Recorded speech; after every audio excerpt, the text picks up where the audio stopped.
first off, let's talk about probate. I'm going to identify two problems today. First one is called probate. Probate is our first problem. The second one is called estate tax, also known as inheritance tax. Okay?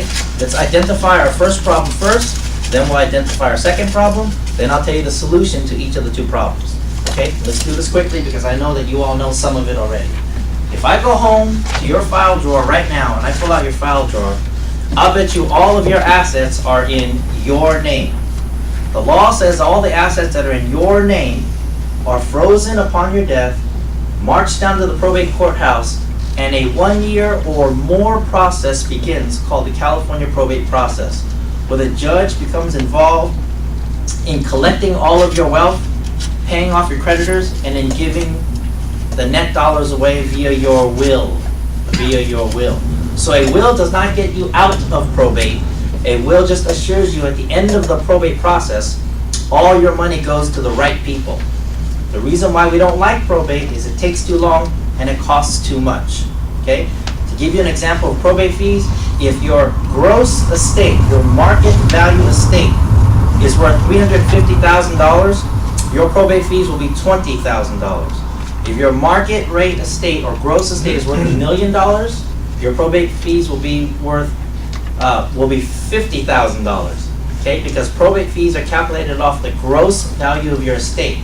So let's be clear on that. Somebody comes into your wonderful real estate office, buys a home on Monday for no money down for $1 million in San Francisco, which is 3,500 square feet. On Tuesday, they get hit by that Judah that just went by outside, and they die. How much are they worth gross? $1 million. Even though they put no money down on that house, probate fees would be $50,000. Now the key there, I want to draw your attention to, the reason why they're paying the probate fees is because they died with the house in their name. You look on the deed, it says Jason Louie, right on the deed. Bob Smith, right? Ron Wong, whatever it is, okay? So that's the first problem, probate. You don't want to die with the assets in your name because the probate fees are calculated off the gross value of the estate. Okay? Second problem, inheritance tax. Inheritance tax is, and you got a handout going around now. Inheritance tax is a tax when you give your money away when you pass. Remember, all the money you give away when you pass is after-tax dollars, right? All the money in your savings account, you already paid income tax on it, right? You give your house away, you already paid property tax on it, right? Okay, it's all after-tax money. When you give your money away to your children or whoever it's going to be, the government taxes it again. That tax is called estate tax, E-S-T-A-T-E, estate tax, okay? Estate tax is also known as death tax or inheritance tax. Same thing. Same thing. Death tax, inheritance tax, estate tax. Same thing. That's a tax on your wealth when you die and you give your money to your children probably. Okay. The estate tax rate is about 45%. Let's just call it 50. Does it really matter? It's about half. Okay? So, 50 cents on every dollar that you give to your children when you pass is taxed in inheritance tax. Okay? Except, you can give the upfront amount tax-free. If you look on your handout, bottom half of the front page, you see where it says estate planning presentation at the top? Estate planning presentation, okay? Bottom half of the front page, right? You'll see the years listed? Depending on which year you die, you can give a set amount free of inheritance tax. See? So this year, if you die, you can give $3.5 million away free of inheritance tax. Next year, if you die, you can give an unlimited amount of wealth away free of inheritance tax when you die.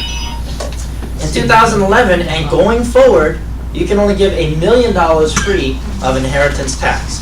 Big problem, okay? $1 million per decedent, per dead person, okay? All right, so, and it's $1 million going forward. That's a big, big problem.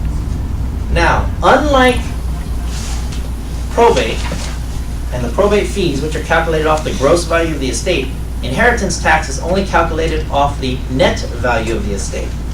But the IRS has a unique definition of net. The IRS calculates your worth at the end of your life, your net worth, as follows.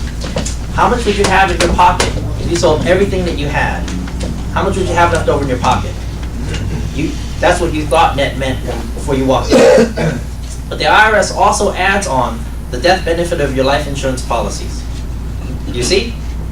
Okay, so let's go through an example. Okay, Dick and Jane. Dick and Jane have 2 houses in the Sunset District, and each house is worth $750,000, and there's a $250,000 loan on each house. Okay, so how much equity do they have in each house? $500,000. Okay, they each also have $250,000 life insurance policies on one another. Okay, so how much is their net worth? Well, the net equity in each house is 500 plus 500, that's 1 million. And then 250 plus 250. You add them all up, that's 1.5 million. They're a $1.5 million net couple for IRS death tax calculation. Okay? Now, Dick and Jane came to their marriage asset list, so it's all community property, 50-50. They built it up while they were married. So half is Dick, half is Jane's. How much is Dick worth? $750,000, half of the 1.5. How much is Jane worth? $750,000. Statistically, men die first. Dick dies first. He dies in 2011. How much can he give away free of inheritance tax in 2011? $1 million. He gives all the money to his wife, right? He loves his wife. I love you, my darling, my flower. Gives him $750,000. You now, Jane, have $1.5 million, and that will support you for the rest of your life. The next day she gets hit by the N-Judah out front here, dies, it's still 2011. How much is Jane worth? $1.5 million. How much can Jane give free of inheritance tax in 2011? $1 million. What's the inheritance tax rate? 50 cents on the dollar. Jane pays 50 cents on every dollar between 1 million and 1.5 million. $250,000. $250,000, okay? That does not go to the kids, goes to the IRS. So our kids only get $1.25 million. Okay, this is the part where you say, oh, Jason, come on, you're just scaring us. That never really happens. None of my friends do that, right? You don't believe me? I'm the guy who writes the check to the IRS. This is a check for $1.1 million to the IRS, okay? You don't believe it happens. It happens all the time, okay? You just don't hear about it because it happens in the privacy of a lawyer's office.